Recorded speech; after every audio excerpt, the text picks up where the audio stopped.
Hello Sagittarius! Kamusta? Ito na po ang inyong monthly tarot scope, horoscope reading para sa bagong buwan na ito ng April 2024. Kuha lang tayo ng ilang messages para sa inyo. As usual, mensaheng gabay lamang po. Dito muna po tayo sa inyong tarot reading, Sagittarius. Hingi tayo ng ilang messages para sa inyo. Anong maiwan natin ngayong buwan para sa mga Sagittarius? Message?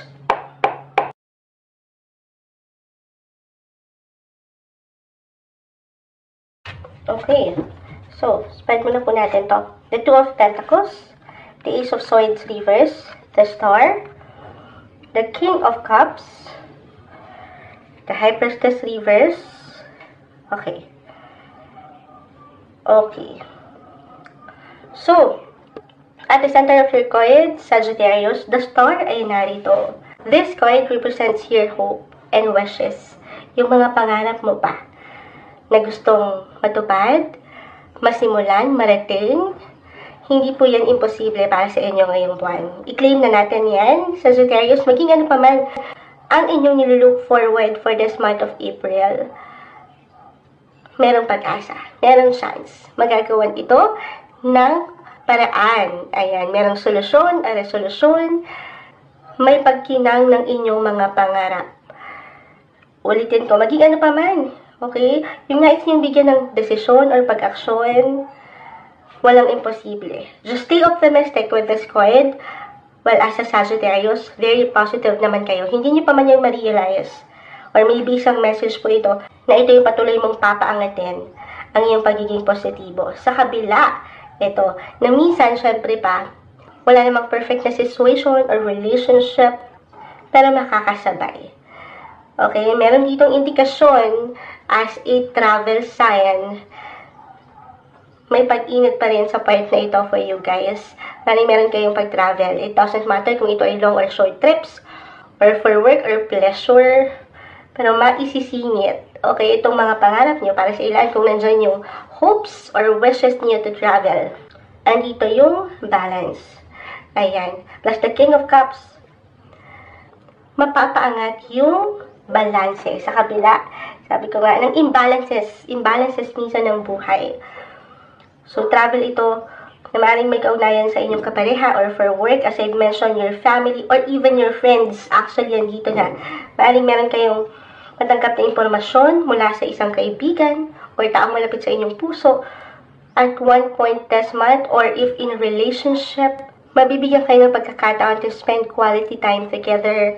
May paglalim ng koneksyon, may pag-spark, may kilig, ayan, may pag-highlight sa inyong mga buhay pag-ibig.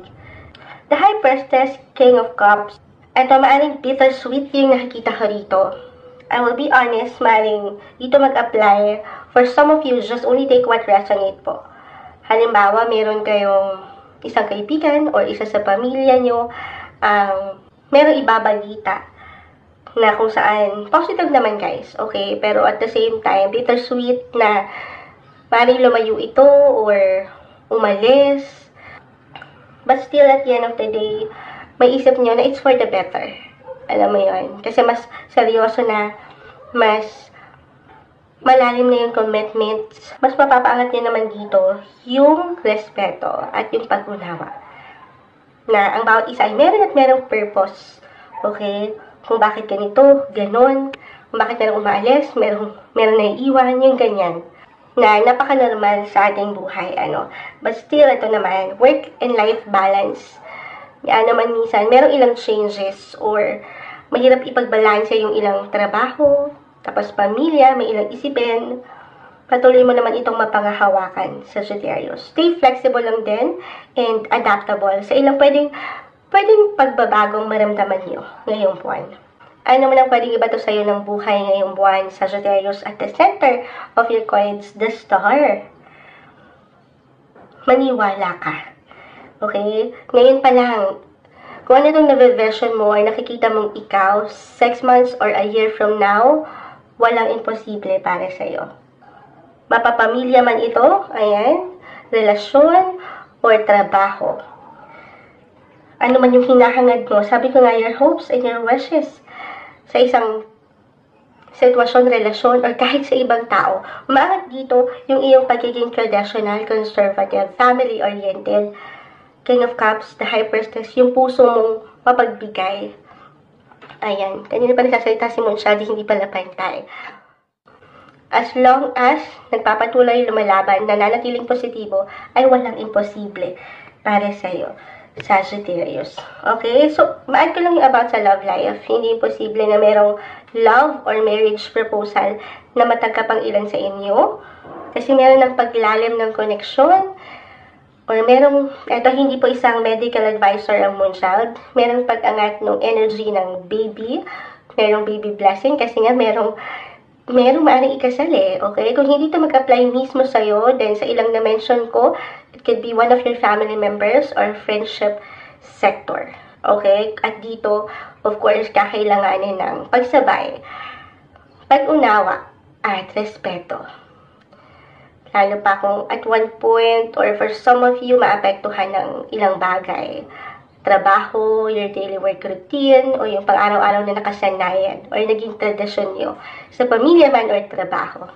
Okay, kuha tayo ng final advice, message na maiwan natin para sa mga Sagittarius this month. Okay, meron ng kumpol, growth. Ang ganda, merong patuloy na growth. Kita mo parang maraming bituin, nakatingala siya. The star, ayan, the star ay narito. Merong patuloy na growth patungo sa yung highest potential pa sa buhay ngayong buwan, April 2024, Sagittarius. Creativity, yung pagiging malikhain, diskarte, kung saan ka nag-iinit, actually, yung iyong passion or matatawag mong calling in life, your inner calling. Ayan. Maraming mag-init yan ngayong buwan, sabi ko nga.